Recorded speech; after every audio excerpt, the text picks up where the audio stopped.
At the beginning of the story, we're shown a barren, terrifying desert, a place where the line between life and death is razor thin. This is where people are sent who have either become useless to regular society or are so dangerous that it's impossible to keep them among ordinary folks. On one side of this desert lies the comfort zone, where every need food, water, shelter, clothing is taken care of. But behind this glitter and glamour are secrets that are nothing short of hellish. On the other side are those who, driven by hunger and desperation, have turned into cannibals. They have nothing. They have nothing to eat, not even water to drink. So whatever they get, they kill and eat it, even if it's a human being. In this same barren desert, today, a girl named Arlen is abandoned, and this is where this terrifying story begins. Two police officers come to leave Arlen here because she has committed crimes for which no punishment can be decided. That's why she now has to spend the rest of her life on the other side of this wall. After this, whatever happens to her, the American government takes no responsibility. This is clearly written on a signboard there. Now, Arlen is completely on her own. Meanwhile, we see that she has a piece of paper that says, "Find the comfort." Alone, she keeps moving forward in this desolate and deserted desert. There's no one in sight for miles, but she keeps walking, holding on to hope. After a while, she spots a crashed car ahead. She decides to rest inside it for a bit. She doesn't even realize when she falls asleep. Suddenly, the sound of someone approaching wakes her up. She sees some strangers coming toward her, armed with weapons. The savagery is clear on their faces. Arlen tries to run, but it's already too late. They catch her and knock her unconscious. When Arlen regains consciousness, she finds herself tied up hand and foot. Looking around, she realizes she's been imprisoned inside a crashed plane. Just then, a woman comes in and, without any hesitation, cuts off Arlen's hands and feet, then makes them her breakfast. Yes, you heard that right, breakfast, because these are the very cannibals we talked about at the beginning. The pain is unbearable, and Arlen passes out right there, but no one cares about her at all. After this, we see this entire cannibal family, which is quite large in number. They take great care of their fitness, but at the same time, they've also kept some people captive so that they never run out of food. Meanwhile, we meet our second character, Jason, who is part of this cannibal group. Jason also has a small family, and a lot of terrible things are about to happen to them as the story progresses. Now, the story shifts toward the comfort zone. Life here is completely different. All kinds of amenities are available here. Plenty of food to eat, clean water to drink. In short, there's no shortage of anything here. Meanwhile, Arlen notices that she's been locked up in a dungeon-like place, which is probably these people's storeroom. Suddenly, she hears a blood-curdling scream from above. Hearing that sound, she's so terrified that she wraps her own waist all over her body. The next day, the same lady comes to get her. Seeing the filth on Arlen's body, she's filled with disgust and immediately steps back. But they still have to eat, so the woman goes to get some water. During this time, Arlen quietly hides an iron rod lying nearby. As soon as the lady returns, Arlen attacks her fiercely and kills her. A prisoner locked up nearby sees her do this, but he can't say anything because these people had eaten his tongue for breakfast that very morning. Anyway, Arlen steals a skateboard from there and escapes for her life. She lies down on the skateboard and gets quite far, but not for long. She's now completely exhausted. Eventually, she stops right there. Just then, an old man comes by, pulling a trolley. He kicks Arlen onto the trolley and drags her all the way to the gates of the comfort zone. Actually, the man is so old that he's still roaming free. If he were younger, he'd have ended up on someone's plate by now. Anyway, Arlen steals a skateboard from there and escapes for her life. She lies down on the skateboard and gets quite far, but not for long. She's now completely exhausted. Eventually, she stops right there. Just then, an old man comes by, pulling a trolley. He kicks Arlen onto the trolley and drags her all the way to the gates of the comfort zone. Actually, the man is so old that he's still roaming free. If he were younger, he'd have ended up on someone's plate by now. When the people in the comfort zone see Arlen in this condition, they immediately realize this is the work of the cannibals. They take her inside, treat her wounds, and even give her a house to live in. Arlen stays there for the next 5 months. Now, we see her in much better shape than before. She's even got a plastic leg and is now living a peaceful life here. On the other hand, we return to Jason. He's drawing a sketch of his daughter Kate since he's a good painter. Just then, his wife comes and tells him they're out of food. Jason puts down his painting and goes to a girl he's kept tied up nearby, because today that girl is going to be his family's meal. Even though the girl begs and pleads with him, Jason doesn't feel a shred of mercy. In one swift motion, he beheads her and then cuts her body into small pieces. Meanwhile, one morning, we see Arlen. She's completely broken inside. Every time she looks at herself in the mirror, she can't recognize herself at all. She can clearly see something missing in herself. Her severed arms and legs constantly remind her of that pain every moment. Now, no matter what, she wants to take revenge on those cannibals. With this intention, one day she somehow manages to steal a gun. Then she sneaks out of the comfort zone through the back route, a path that very few people use. Meanwhile, we see Jason's wife, Shailene, and his daughter Kate. Both of them have gone out to look for essential supplies, hoping to find something useful. Soon, Arlen spots the two of them. She quietly walks up and stands near them. Out of fear, Shailene folds her hands in front of Arlen, pleading that she won't say anything and just wants to be let go since she has her little daughter with her. But as soon as Arlen realizes that Shailene is a cannibal, her anger erupts. Arlen says, "I also begged you people for my life, but you cut off my arms and legs." And without a moment's hesitation, she shoots Shailene right there.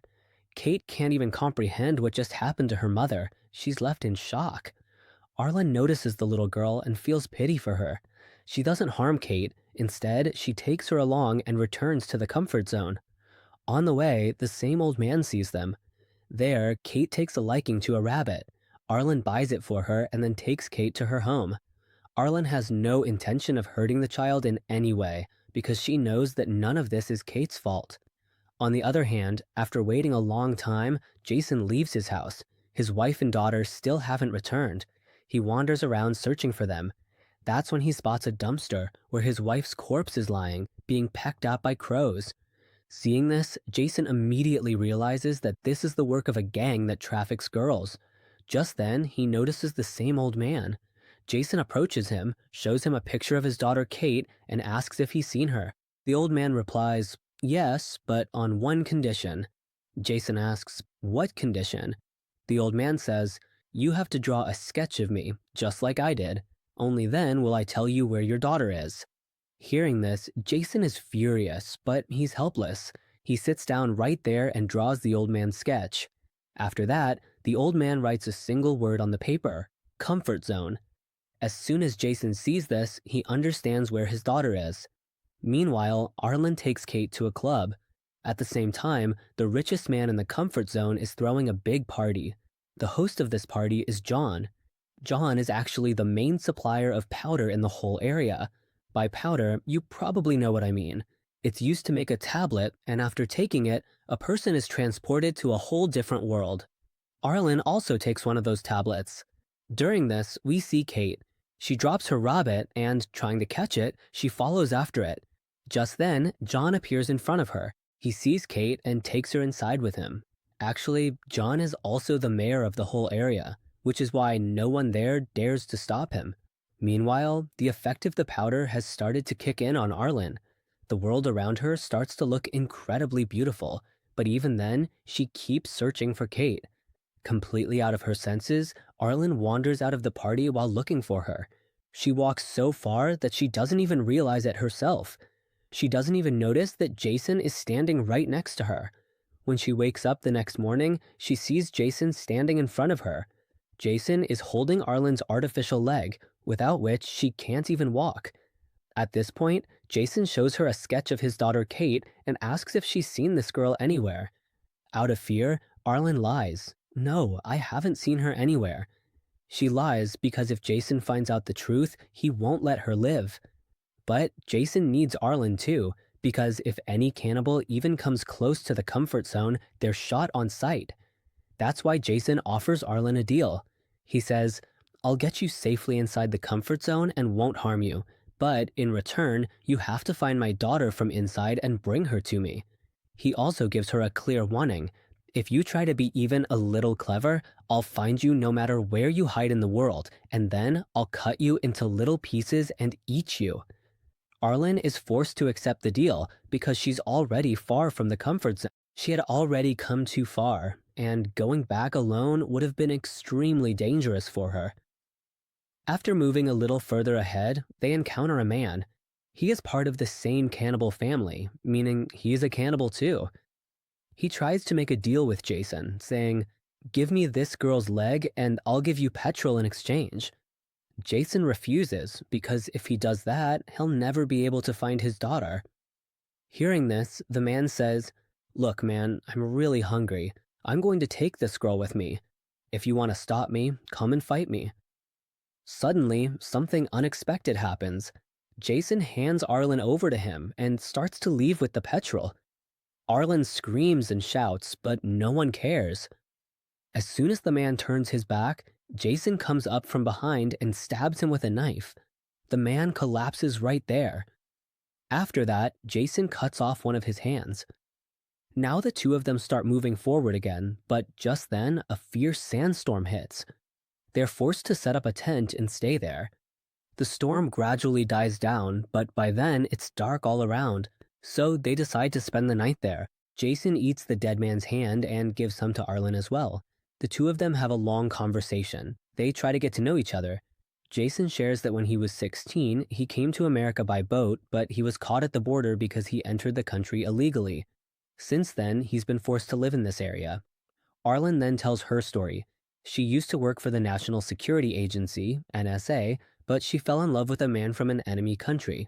Blinded by love, she gave him some of her secret information. When America found out about her betrayal, she was brought here and left. As they listen to each other's stories, they grow quite close, but suddenly a gunshot rings out from behind. The bullet hits Jason directly and he collapses to the ground. Some people suddenly show up. They're from the comfort zone. They take Arlen with them and drop her off in the comfort zone. But now, Arlen doesn't feel at home there at all. She didn't want to leave Jason behind, so she makes a very tough decision and goes back to the place where she spent the evening with Jason. There, she finds Jason's sketchbook, filled with sketches of his daughter Kate. Seeing them, Arlen breaks down. She realizes that, in a way, she herself is responsible for Kate being lost. Now she decides that no matter what, she will find Kate no matter what it takes. She returns to the comfort zone and asks everyone about Kate, but no one knows anything about the girl. Meanwhile, the old man sees some crows flying in the distant sky. He suspects that maybe an animal has died there. He runs over, but instead finds Jason lying unconscious. To save Jason, he catches a crow and feeds it to him, hoping to bring him back to life. On the other side, Arlen sits alone, feeling sad and lost, not knowing what to do next. Just then, she notices John's palace. Some women come out, and among them is Kate. Arlen doesn't do anything at that moment. Meanwhile, with the old man's help, Jason recovers. He thanks him and sets out again to find his daughter. Arlen then goes to the palace, where many women are working. They're all packing that powder into small packets. Seeing all this, Arlen requests them to let her work there too. That's when we learn that John has adopted Kate, since he has no children of his own. That's why he hires Arlen as well. After that, a lady takes Arlen to a room to get her some nice clothes. Pretending she needs to use the restroom, Arlen goes inside and takes out a gun hidden in her prosthetic leg. She then takes the same lady hostage and brings her to John. Arlen tells John, "If you don't let the girl go right now, I'll kill her and the baby she's carrying." Hearing this, John gets scared. Without wasting a second, he lets Kate go. Arlen takes Kate and leaves the comfort zone. At that moment, Jason sees them coming from the other side. Seeing his daughter alive, Jason is overjoyed, but then Arlen asks him to take her with them too. Hearing this, Jason gets angry. He says, "We're cannibals. You could become prey at any time." But Arlen refuses. She says she started to like Jason. She just wants to be with him. Meanwhile, Kate tells her father that she's very hungry. With no other choice, he cooks the same rabbit for Kate and feeds her. Seeing this, tears roll down Arlen's cheeks. But friends, this is the reality of this world. Now, Jason has accepted Arlen too. So now, the three of them have become a family. But for how long? They themselves don't know. because here no one knows when they might become someone else's food. And with that, the story ends here.